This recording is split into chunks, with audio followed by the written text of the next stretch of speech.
Today's Toy Spot, we are having a look at the DC Collectibles, the new Batman Adventures number 10 Robin. This is actually Tim Drake Robin as opposed to the Dick Grayson Robin that we've already had a look at. And it also comes to us from the new Batman Adventures. It also comes to us from the folks over at DC Collectibles. Warning, choking hazard not for children under 3 years of age. It's recommended for ages 14 and up. Back of the package, yes, you would guess it. Absolutely no read up whatsoever. I'm not devastated by that because this allows some cost savings. We can get more figures, so I'm a-okay with that. www.dccomics.com, www.comicshoplocator.com as well. A couple of links down below for you. Spot's going to take a break and get this opened up, but when we come back, we're going to get a better look at the new Batman Adventures number 10. We're going to be looking at Tim Drake Robin. There's more heading your way, guys. Don't go anywhere. Stay tuned. How about the first thing that we have a look at is the display stand that comes included with Tim Drake Robin. This is Batman Turnaround's Robin, the new Batman Adventures. Let's go ahead and take the clear display stand rod and just pop that in like that. Then we can go ahead and take the clear stand waist clip. It confuses me why they don't just simply use this waist clip for all the figures. It would really just do the same job as every other display stand. Case in point, here is Poison Ivy that we had to look at. We can just adjust the display stand. The stand doesn't have to be entirely high. You can bring this up just a little bit more and clip it around the waist. Yes, the rod could be a little bit taller, but you see what I mean? Like, it doesn't need to have all this excess, all this extra stuff sticking out from the back like what we had with Poison Ivy. I just don't know why they don't simply use that for all their clips. At any rate, we're not looking at Poison Ivy. We've already had a look at this. Still one of my favorite figures currently released for the animated series line. So we've got ourselves a display stand. We've already had a look at that. Got yourself the instructions. We don't need to look at that. And you've got yourself the pamphlet. One side, Batman the Animated Series. The other side, the new Batman Adventures. There's what all the characters are. I won't read through every single one of them because we've already looked at these with other reviews. And we'll put that to the side. Okay, some sad news to report in the way of Tim Drake Robin. You can see that something is missing. Something missing being that his arm is gone. His arm's right here, but taking it out of package, the arm not even broke off. It's just glued in there to the socket of the glove. I thought maybe I could just apply a little bit of pressure, but I do think it's going to need a little bit of glue to fix the situation. So we might ultimately need to have Tim Drake in this review with one arm missing. That's what the figure looks like right there. I wanted to keep the glove off just to show you guys that, you know, QC can be a little bit of an issue with these particular figures. That do be careful when you're taking them out of packaging. In fact, gloves like this, luckily not broken off, but it looks like just not enough glue to keep the glove in place. As for the figure itself, despite the fact that Tim is now missing one arm, poor guy, poor tiny Tim, the figure looks good. Really good, in fact. As a comparison I would have to make for this particular review of Robin, let's bring in Dick Grayson Robin so you can see the difference. One would say, little on the unproportionate side.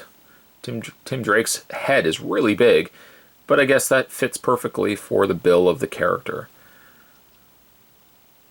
And while Dick Grayson Robin, I think channels a little bit more the figure, the original figure released, Tim Drake, I think, could look like he was taken out of the show, less for not the fact that he's missing the glove. We'll just put Robin to the side, or that Robin to the side. Color is quite nice. He's got the red, and he's a lot less green and a lot more red, as you can see in the figure itself. A little bit yellow on the inside of his cape, just exactly the same as, whoops, try not to break Robin anymore, Spot. Just like the original Dick Grayson Robin. I like that. The outfit is very cool too, and the face, no qualms whatsoever with the face and that spiky hair that they have for Tim Drake Robin. I think as a purist, I gravitate a little bit more towards Dick Grayson. But I think when it came to the animated series, I think I liked Tim Drake Robin a little bit more. Just that little spunky, quirky little sidekick, as opposed to Dick Grayson, which was more treated the equal to Batman. This Robin, there is no equal in this sense. He's a sidekick, essentially. He does come with some accessories. He comes with bat cuffs, and these fall under accessories where I think to myself, it's cool that they include them, but really, what are you going to do with them? I mean, they're too small to fit, say, the hands of Joker. You could theoretically put them on Tim Drake's hands, but really, why would you? Nice to include, just it's one of those things, it's kind of like Poison Ivy's vials of liquid and elixirs and stuff like that.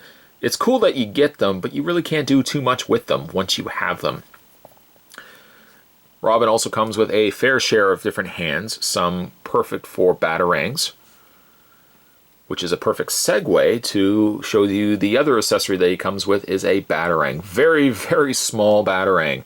Let's go ahead and take the hand off Tim Drake's hand out of the socket there, and let's replace it with a hand that at least will hold the batarang. And I wiggle when I put the hand back in. I don't wiggle, but I wiggle the figure's hand before I put it back in the socket just to produce, well, just to prevent any stress from happening. You can see how he holds the batarang. I feel so bad that this guy is without his second arm for the purpose of this review. See, I could keep it in there. Oh, maybe it might stay. I feel like it's going to fall off. It's going to fall off at some point. So he does come with his batarang and hand suitable for the batarang. He also comes with the Bat Claw grapple gun. And I mentioned this when we had a look at the Dick Grayson Robin, excuse me, which segues to the one I've already got it actually in Robin's hand. And they did the same thing with Tim Drake. They gave you the grapple gun, which is fine, you can put it in his hand, but then they also gave you a hand that has the grapple gun in it. And I feel like if you're going to give us one, you don't really need the other. There's enough hands to go around that if you have this hand, you really don't need the grapple gun as its own thing. You don't need it as its own accessory, because it's here. It's right here. It's right here, man. It's in his hand. So he comes with that. But if you do want to have a secondary grapple gun, just makes no sense why you would need to include it, but he does come with one. When it comes to Tim Drake's articulation, his hand will come off, I'm sure it will. He does have a very fluid ball joint head, moves quite easily all the way around and up and down. Shoulders hinge out. And it's clever the way they did it. They painted the inside shoulder area so it's an extension of his torso when you extend the arm out. The arms rotate all the way around. They don't seem obstructed at all by the cape that he's wearing. He does have a bend in the elbow, which also rotates the forearm. Also has a pivot point. There goes the arm. I knew it was going to happen. There goes the arm.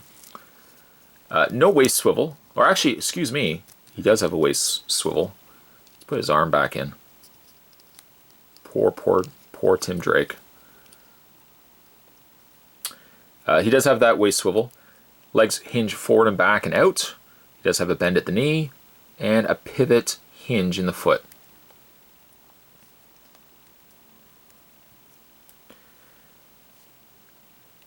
While we're at it, actually, let me know down below who your favorite Robin is. Soft spot, as a purist, I still always kind of go towards Dick Grayson, but I think when it came to the animated series, I think I liked Tim Drake just a little bit more. I liked the dynamic or relationship that he had with Batman. He was more just a spunky, quirky sidekick, and I think that was a good fit for Batman, at least in the scope of a cartoon. In a real life, real theatrical release movie, Robin wouldn't pull off such a successful feat by being the quirky sidekick. He'd get killed right away. But in the cartoon, he was a fun little sidekick for Batman. Today's toy spot, sadly, the arm, I will have to glue it, but we were having a look at the DC Collectibles, the new Batman Adventures. We're looking at Tim Drake Robin. Stay tuned, guys. Spot's going to have more toy spots heading your way. Thanks for watching, as you always do. I'll see you next time.